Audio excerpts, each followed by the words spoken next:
All right, so I felt guilty that I didn't read through any of the comments. So if anybody still wants to ask some questions, I can certainly stick around for a few minutes while I finish up some paperwork. So I will hang out here for a few minutes and see if anybody comes back in. I didn't schedule this one, so just throwing it out there. So if you've got something really important that you wanted to ask, go ahead and ask away. Well, hello there, Internet God. Gods can't be arrested, so congratulations. Guess you're safe.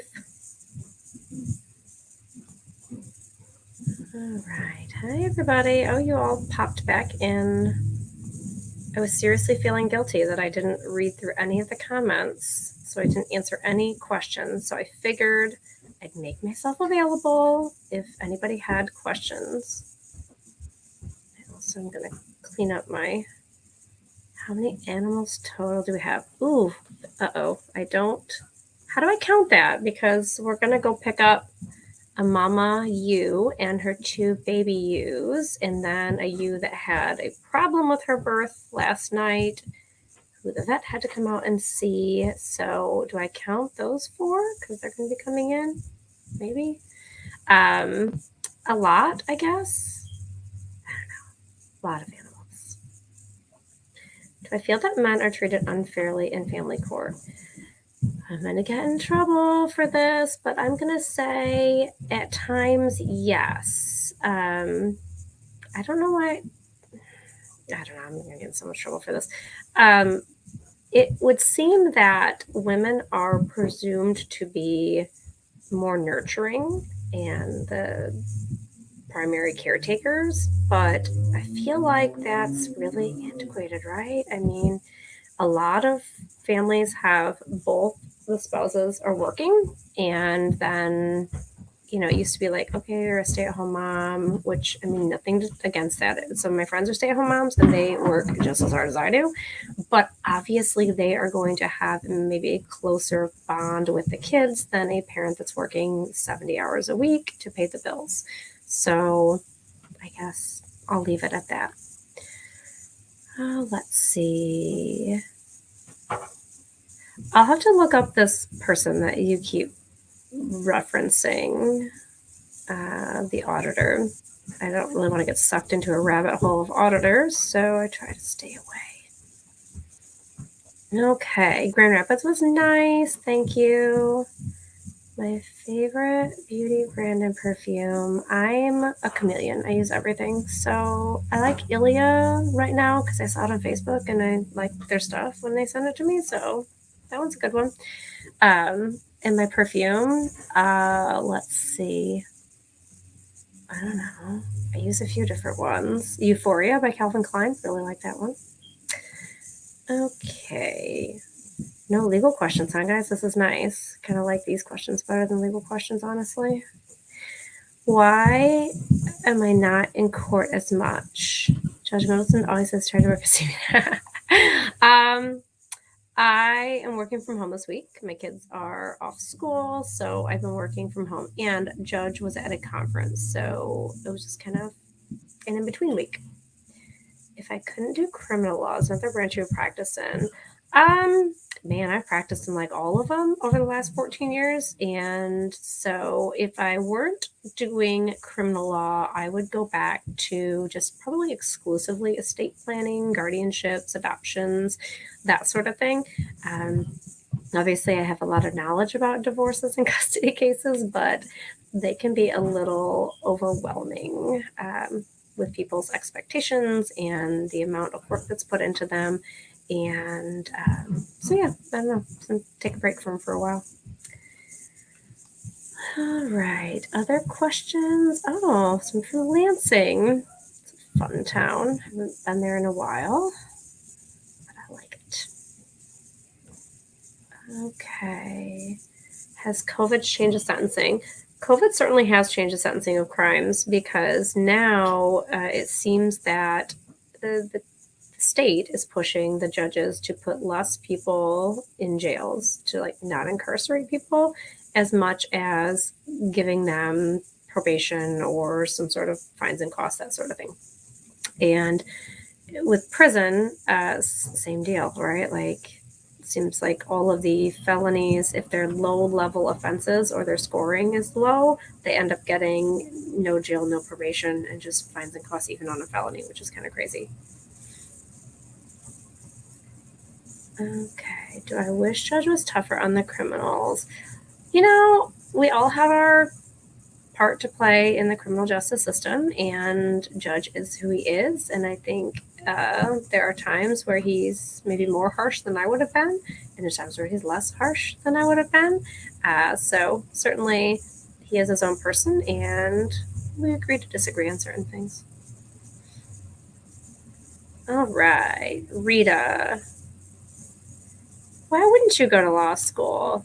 If you've got the time and energy and desire to do it, why not? I mean, it is money, obviously, but with the degree and the ability that you have to then work as hard as you want and make as much as you want, generally, going into law is a very lucrative place to be. A misdemeanor from 2009. Well, it depends on what state you're in. If you're in Michigan, certainly there are options to do a set aside. You do a petition to set it aside, you file it with the court, you fill out the paperwork, you do the fingerprints, you do the whole background thing. There's like a whole packet that you do, right? But it's different in each state. So I don't know if you're in Michigan or not. How large of a property do you have for your animals? We live on 10 acres. So, I mean, obviously not all of that is for the animals, but I don't know. I don't really do acreage well, but there's probably like 2 acres for the animals, something like that. Oh, I'm sorry about your brother passing. 1999 seems so long ago, but that was the year I graduated high school. Hello, Unclean Hands. How have you been? Gotta get over there and watch some of your stuff. Yes, Ohio. You put aside the rivalry to watch me today, and I do appreciate that. I really do. Judge is never getting a haircut. I've kind of resigned myself to that fact. He's gotten trims secretly, but he didn't cut the hair, and I think he's leaving it long. Being a prosecutor, being there for arraignments. Talking about a prosecutor being there for arraignments. Oh, you're talking about Judge getting me there more often in arraignments. Yes, there is some talk that we might start doing instant pre-trials at arraignments, but with everything, there is a process. So we're trying to work that out. Okay, unfair to hold people on detainer bonds in jail. Yeah, bonds are a little tricky because you want to make sure that you ensure the person is going to be there, because there's a lot of time and effort involved in getting a trial arranged and getting all the witnesses there. And if your defendant's not there, it kind of puts a whole wrench in it because they have to be there. You can always go to YouTube Law School. I know. I feel like sometimes I am YouTube Law School, but law school really wasn't that bad. People make it out to be this horrible, horrible thing. It is a lot of work, not going to lie. But if you like reading, there's a lot of reading, a lot of highlighting. Then again, this was also 15 years ago, so things have probably changed a little bit. But definitely, if you have the ability to go, you should go. Rita, 47 is nothing. Some of my very good friends in law school were in their mid-50s, so it's doable. You still got a lot of work years left in your life, right? Just saying. If you want to do it, you go for it. Now Singer seems to be my favorite adversary. How do I pick a favorite? They're all my favorites. I mean, right? Oh, my beautiful teeth. Oh, thank you. Funny story. I had the worst teeth growing up, and I remember distinctly as a kid going to the dentist, and they would like, "Do we have the ortho consult?" And my parents were like, "No, she's fine." And then I finally, when I was 19 at Western, I was like, "I'm paying to get braces, and I'm doing it myself." And yeah, my teeth got featured in like a dental magazine because it was interesting. So anyway, I mean, not like terrible, but like they had to do a palate expander on the top of my mouth, and it was like this wire and key thing. And it was painful. But hey, they're nice now, so that's cool. All right. How many times have I faked professional dress while sitting in my office and put on a shawl? Never faked completely. I will say, just for fun, when I was in Florida in December of 2020, I did a few prelims, and the agreement was with my friend, like, I'm going to wear my swimsuit underneath my suit jacket. So as soon as we're done, I can go out to the pool. And I did, and you couldn't tell. So there, I mean, I guess there was one time that I did kind of fake my good dress. Yeah, palate expanders are a common thing, but generally they're not supposed to do it after you're like, 19. I don't know what the age is, but they were very concerned about doing it for me, which I'm glad that we tried it and it worked because I didn't want to have some sort of weird oral surgery. Like it really wasn't that important to me to fix them, but it had always bothered me. So let's see. Yes, I would say Melissa and I are friends, colleagues. I mean, yeah, it is funny. Like, listen, we're both doing our jobs, right? You gotta be an advocate, a zealous advocate. How has working in law changed my view of the legal system? I don't really know how to answer that. So I wasn't really involved in the legal system before I went to law school. Kind of strange, right? Like my dad was in law enforcement, but he was an animal control officer full time, and then he would be a reserve. So like if they needed extra help or like riding in parades and things like that. So that was really my extent of the legal system. I didn't get petitioned to juvie or anything like that, so probably a good thing. But I definitely, over the years, have noticed, some things that I'd like to change in the legal system, but also things have changed that I think are really good. So overall, I think our county is very unique, and I truly enjoy practicing in our county because the people that I practice with are all very knowledgeable and trustworthy, and we try to do the best that we can to make sure justice is carried out. Oh, your daughter has a palate expander. Tell her I'm sorry. It's been years, but I remember how uncomfortable that was. How do you have time to take care of all the animals? I know, right? I just do. I don't know. It's my hobby. So they're really not that time intensive. Like there are things about taking care of animals that takes a lot of time, like cleaning out their pens, or we like don't do that every single day, right? I don't know. Watering them, feeding them every day, definitely. But as far as like trimming hooves and shearing them and things like that, I don't have to do it all the time. So it's just, I don't know, it's just part of my lifestyle, I guess. How much has legalization of marijuana?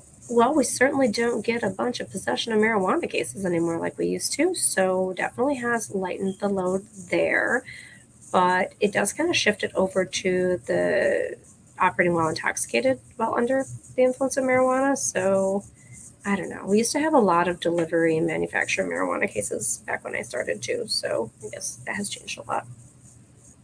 Law Talk with Mike. What are you doing in here? I heard you were having your own live stream. Do I need a pet sitter? I mean, if you want to come to Colon, Michigan, I mean, when we go on vacay, I make my brother do it. So he seems to do okay with it. He's like sit and hang out at my house. Obviously, U of M, like all good people. Go blue. But all my siblings are state fans, so yeah, we have a fun rivalry that we joke about. Does Law and Order in various versions portray anything related to reality? Not so much. I don't really know how to answer that. Again, I used to love Law and Order. Now I don't watch it. I don't know. It just doesn't. It's not reality. I mean, cases take time, and it's probably the hardest thing for people to realize outside of like CSI type stuff where we're not going to find fingerprints or blood or hairs or whatever in most cases. And if we do, the state police lab won't even test them in certain cases. Like if it's not a high severity felony, they're like, yeah, we're not going to spend our time testing the DNA for this misdemeanor. So that is frustrating. And then the other thing is TV makes it look like cases just like snap, snap, snap, and it's done and over with. And that's really not how that goes. It sometimes takes 2 years to get the case done. What was your deciding factor to start doing YouTube? More money or possible career advancement? I mean, I don't know. It just seemed fun, right? Like people care about what I have to say or what I do or sharing my knowledge. I do look at it as a way to reach out to younger females because I think having a strong, positive female role model to look up to is important. And, I wish that I would have had one when I was a little girl and said, oh, I can do that. If she can do that, I can do that. And that's what I like to do in my small town. So I figured we'll expand it in a bigger area. And people actually seem to watch it. So, I mean, good for you guys. Thanks for supporting me. It makes me feel nice. Okay, let's see. Also, I did start, I can monetize now. I don't really even know how that works, but I was like, sure, put ads on my thing. And my goal would be to raise enough money to build an auxiliary gym at our high school. Well, it's our high school / junior high / elementary uses the gym too, because they don't really have a gym. They have like a mini gym, I guess I'll say, where it's also their cafeteria. So if I could use YouTube to make enough money to build that auxiliary gym, I would be so thrilled. Like, so thrilled. It seems silly sometimes, like athletics seem to be everything in small towns, but it truly is something that keeps kids out of trouble, gives them motivation to stay out of trouble and to do well in school. And we have some really amazing coaches. My sister's one of them, so I mean, I'm kind of biased, but I would love to be able to help our town in that way. Years ago, we tried to do a community center and they raised money for like years and years and years and years. And they just couldn't do enough and they couldn't figure out how to make it viable. And so they ended up just putting in basically like a pavilion and a park, which is still very nice, don't get me wrong. But the original vision of them having an indoor track and basketball, volleyball type area, it never worked out. So if the school could have one, then it would be really nice. Because right now kids practice before school, they practice right after school, they practice all the way up until like 9 o'clock at night because there's one gym for all the teams. Okay. Let's see. The reason why, I guess going back to this instant pretrial thing, the reason why it was stopped is because it's not efficient use of our time to try to be available 5 days a week for arraignments that come in. If the people don't show up, or if they show up and it's clearly not going to get resolved at an instant pretrial, that sort of thing. There's so many things that we have to do that are not in camera, like not on in the courtroom, not where you guys can see what we're doing. We're authorizing cases, we're prepping cases, we're following up, we're interviewing, there's all of these things that we have to do. And if we're tying ourselves up to attend every arraignment, every sentencing, every scheduled pretrial, you run out of hours in the day. So that's why the instant pretrials were stopped for a while. Okay. My son is calling me. I told him I would be done in about an hour, and it's been almost an hour since I started everything. Okay, I need to scroll down here real quick. When I take a plea, do I get to say that? I mean, generally, if I have a question about it, I'll ask Dave Marvin because he is obviously my boss. But in general, he gives me the discretion to do what I need to do. Oh, the Brian Laundrie case. So I really got interested in that Gabby Petito case when it was on, I say it's Dateline or 2020, either or. But anyway, I really wondered what was in that notebook that they found by Brian Laundrie's body. So I will be watching that to see what comes of it. Did I serve on a jury before getting into law? No, the one time that I got called for jury duty was in Kalamazoo County after I'd moved down to St. Joseph County, and I just got my law degree. So they're like, no, we don't want you. I'm like, oh, thanks. But I really wanted to. I thought it'd be fun. And that's kind of a tough one to answer right now.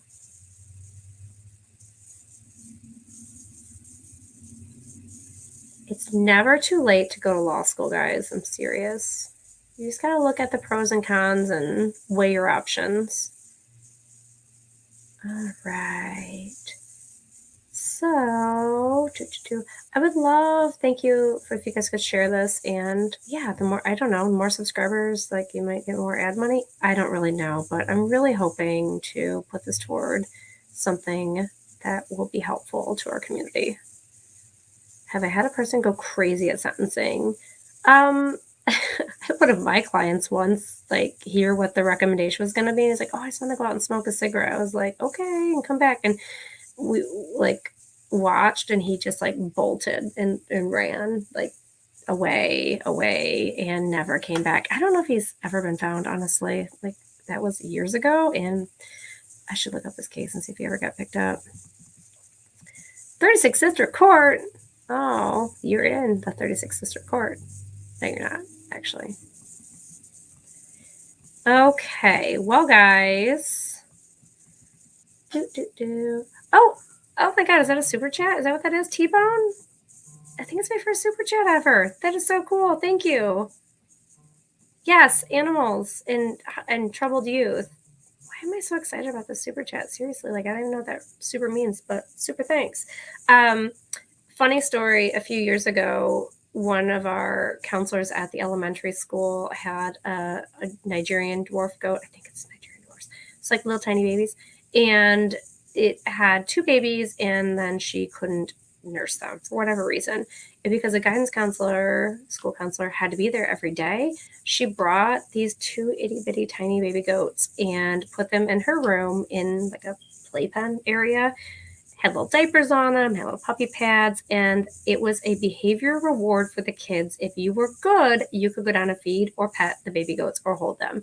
And it was such a good behavioral tool for the elementary kids. It was awesome. So yes, I do believe that animals and troubled youth can cohabitate and can show them how to show compassion without the rejection that they might feel trying to show compassion or care toward another human being, because animals don't reject you like that, right? So again, thank you for that.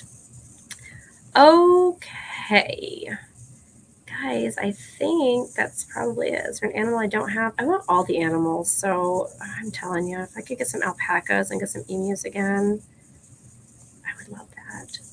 Do I keep a personal diary of my career? No, I keep saying that I should, though. I had the weirdest things that happened to me. Not in my career necessarily, but just in life in general. Maybe I'll do a weird sharing story live stream next time. Like the time we met Brian Urlacher, my friend started dating him. Or, something fun like that. So all sorts of stories. We will do a sharing time. All right, guys. Well, I think this is it. It's 6 o'clock. My kids keep calling. My brother-in-law's calling. I think I need to go pick up that mama and baby sheep to come to our house to stay, to give my mom some more room in her barn, because 3 others are about to give birth. So sounds like a really rager of a Friday night over here in Colon. So again, if you guys have any ideas for live streams or questions or whatever, you let me know. I enjoy doing these with you guys, and I think you guys might like it too, so that's cool. Again, have a fantastic night, and I'm sure I'll stop in and do something this weekend. So thank you, everybody.